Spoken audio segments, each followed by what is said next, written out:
Do I look like a toe? No, you don't look like that. Cool. Why? Look. Someone look like a potato, you know what I mean? Confidence.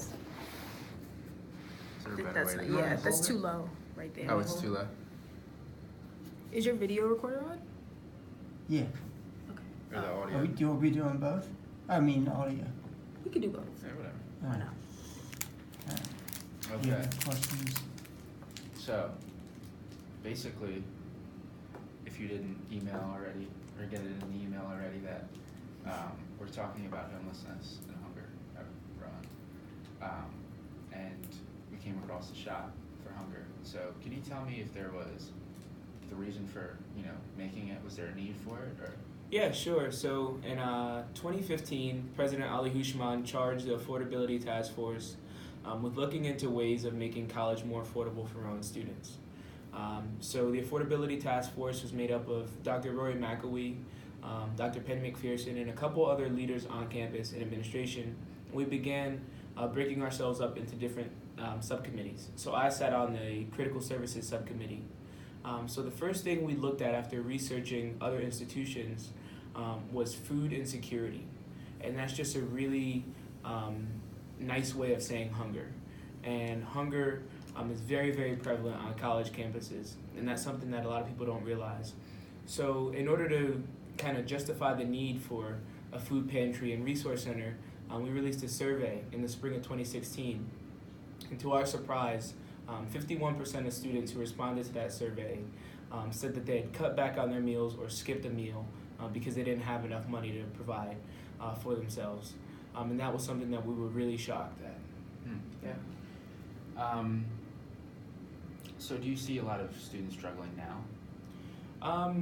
We're still trying to quantify the data on like a rolling basis, but since we opened in March 23rd of 2017, we've had 561 visits to the shop, and many of those visits are unique, meaning that these students pop in and they're first-time visitors. And we're in the process of releasing a satisfaction survey, and many students say that they're very pleased with the level of service and the products that they receive from the Campus Resource Center. Mm-hmm. How many students do you think come in, maybe on a daily basis or within a week? Yeah, on any regular basis. Yeah, so on a regular basis, we have a pretty solid group of students who come in frequently as they've kind of incorporated the shop into their budgeting, which is something that we really like to see because we know that they're counting on this resource to supplement their income. So on a daily basis, we can expect 10 to 15 students to come in to the shop and receive services. Okay. And you said you're still doing research on how it's affecting people now. Sure. What kind of information are you asking? What kind of questions are you asking, or how are you going about getting that data? Yeah, so when you walk into the Campus Resource Center, there's a computer there where you input some very minimal information. I think it's your banner ID number, which is not linked to your name, and some stats about your income, why you're at the shop, what's causing your food insecurity, and how much food do you need. So we ask some questions about how many people are living in your household, how long do you need these supplies to last you for, just to kind of get a grasp of what kind of issues that student is dealing with. And some of that data, we do an entry and an exit survey. Mm-hmm. So that exit survey, when they return the second time, kind of helps us to know if the shop and its resources have helped them. Okay. And to see how their condition is improving. Because ultimately, we don't want our students to use the shop forever. We want it to be a safety net for people who need help. And eventually, we want to help connect these students to resources and ultimately have them stop using the shop. But if they need it, it'll always be there. But we want to help build these students up so that they can be self-sufficient eventually. So it's like a short-term aid. It can be short-term, it can be long-term, but we just don't want it to be infinite. Okay. Mm-hmm. So, can I ask a question?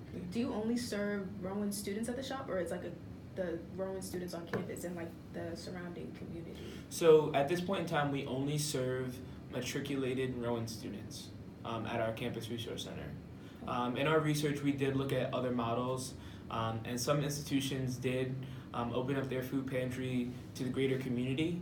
And this may be something that happens. This expansion is something that we have, kind of on our radar for later on in our development. But since our Campus Resource Center is so new, we wanted to make sure that we took care of our own, so to speak, before we expanded ourselves to the greater community. You mentioned other resources that you would want them to go to. What kind of resources are there? Yeah, so this is something that we're really, really excited about. One of the main areas of focus when we were developing our model was that we just didn't want to give students food. We didn't just want to give them toiletries. We didn't just want to give them feminine hygiene products. We wanted to connect them with resources and figure out what the underlying cause of their food insecurity was. So a lot of the times when people are hungry or when people come to you with food insecurity, there are other things going on, whether they're having problems at home, whether they're having problems getting connected to resources in the community like Social Security benefits they may be eligible for, disability eligible benefits. If this person's a veteran, they may be entitled to benefits that they aren't connected to.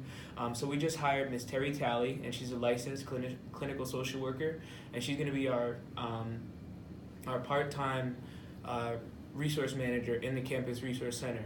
And Ms. Talley has extensive knowledge of resources in the South Jersey community that she can connect our students to. So another really neat thing that we do in the Campus Resource Center is once the student is done shopping, they're required to meet with the campus resource manager. And the conversation is really brief, not that invasive, and the campus resource manager really just asks, why are you coming to the shop? Is there anything else that I can help you with to kind of connect that students to those channels? So things like the Wellness Center, the Bursar, to scholarships in our community, to governmental resources that the students may not be aware of and that they may be eligible for. We try our best to connect the students with them. Cool. Do you guys see the data, like the stuff that they type in? Yeah, we do see the data. I personally don't have access to that data because I'm a student. We wanted to make sure we kept that line of anonymity. Only a few people have access to that. But we do see, we as a team see that data and review it and use that in our planning for the Campus Resource Center. Who could we talk to about, not just, we don't have to see the data. We just want to maybe, talk to someone who can tell us what the biggest, maybe the biggest problems are within students. Yeah, I think I can pull up some access to that. I can pull up a spreadsheet with that data, but Dr. Penny McPherson-Myers, she's our Associate Vice President for Institutional and Organizational Effectiveness. She's kind of the leader of our whole subcommittee. Yeah, so I can get you in contact with her as well. I spoke to her actually by email. So I want to ask you real quick, like friends of yours or anybody that you know that you knew before Rowan, do you know that anybody personally that is involved with the SHOP program, like a friend of yours, or is it just people that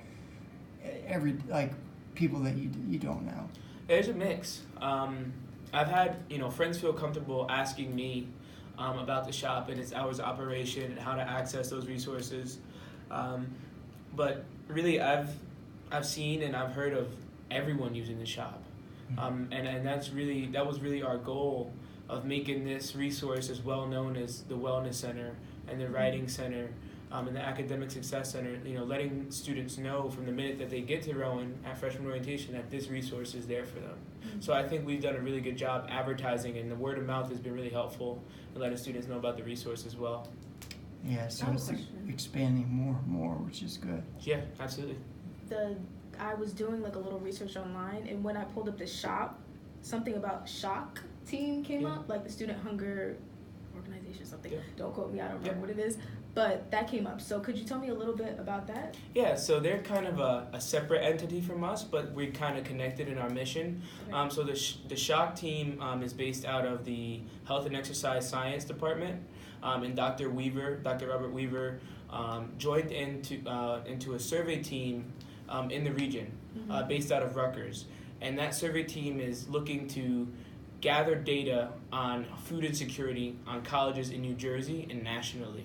Rowan University is also a member of CUFBA, which is the College University Food Bank Alliance. This information will go to them to kind of help resolve hunger on our campus. So this past month, the Student Government Association teamed with the Student Hunger on Campus team to help promote their survey. And you probably received an email about that. And the Student Government Association, we donated T-shirts as prizes, and we facilitated a raffle where 10 students received 50 borough bucks for answering the survey about food insecurity. And we got well over 2,000 responses, which we were really happy about. Yeah, the incentive of the borough bucks was probably a good one. Yeah, it was awesome. And we got some really cool T-shirts Yeah, I was looking too. at them. They look pretty dope. I Yeah. might get one. Anything else? I'm good actually. I think I'm fine too. Yeah. Is there any I don't other? have questions later. Is there any other comments or anything that about the program that you guys are proud of, or anything that's new involving this Yeah, year? actually, we have our newest addition to the shop is a partnership between us and an organization called Phil Abundance. Yeah. And Phil Abundance, they're a mobile vegetable and fresh produce distributor. And it's a nonprofit organization that goes around different communities and sets up basically field units where they distribute fresh fruit and produce to people who otherwise wouldn't have access to it. So every Wednesday in the summer, and even continuing now until the weather gets a little too cold, students can take a free shuttle from in front of the Student Center to Owens Field in Glassboro, where they can receive free fresh fruit and produce that they can add to their diet and their That is amazing. and their budget for free. And this is a great way for students to get access to fresh fruit and nutritional foods that they wouldn't have access to. And that's another, kind of tangential mission of the shop, is not only to provide students with food, but we want to provide them with healthy food so that they can not only, stay full, but they can be hungry, they can be healthy while doing it. Mm-hmm. So, Yeah, I've done charity work for Phil Abundance, and their mission statement, their involvement with the community, which I didn't know they worked for Rowan, is excellent. So it makes sense for Rowan to work alongside of it, because they kind of work side to side, like hand in hand.